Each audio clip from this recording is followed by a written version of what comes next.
ज्ञानाने, छत्रपती शिवरायांच्या पराक्रमाने, महात्मा फुले आणि सावित्रीबाई फुले यांच्या संघर्षाने आणि डॉक्टर बाबासाहेब आंबेडकर यांच्या कर्तृत्वाने पवित्र पावन झालेल्या आजच्या विशेष सोहळ्यात उपस्थित असलेल्या सर्व मान्यवरांना माझा नमस्कार.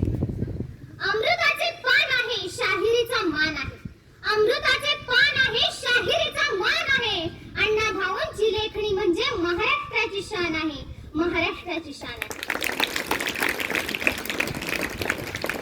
आज 1 ऑगस्ट म्हणजेच लोकशाहीर अण्णाभाऊ साठे यांची जयंती. शोषितांचा आक्रोश शब्दातून मांडणाऱ्या थोर समाज सुधारक साहित्यरत्न लोकशाहीर अण्णाभाऊ साठे यांच्या प्रतिमेला प्रथमतः वंदन करून मी माझ्या भाषणाची सुरुवात करते.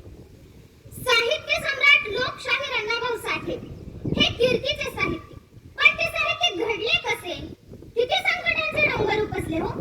वाटेगावच्या पवित्र मातीचं देणं त्यावर वालुकाईच्या कुशीतून रत्न जन्मास आलं.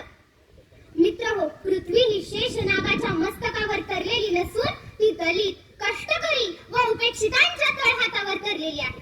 असे क्रांतिकारी विचार देणारे साहित्यरत्न म्हणजेच लोकशाहीर अण्णाभाऊ साठे. केवळ दीड दिवस शाळेत जाऊन त्यांनी 35 कादंबऱ्या, कथा संग्रह, पोवाडे, पटकथा इत्यादींची निर्मिती केली. अण्णाभाऊंची लेखणी म्हणजे वंचितांसाठीची जाणीव होती. त्यांनी आपली लेखणी कल्पनेतील सौंदर्य दाखवणाऱ्या मूर्तिसारखी वापरली नाही, तर शोषितांची व्यथा मांडणारी तलवार म्हणून वापरली.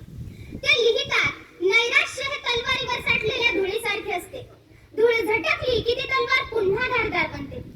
तसेच आपण नैराश्य झटकून संघर्षाला तयार राहिले पाहिजे. शेवटी मला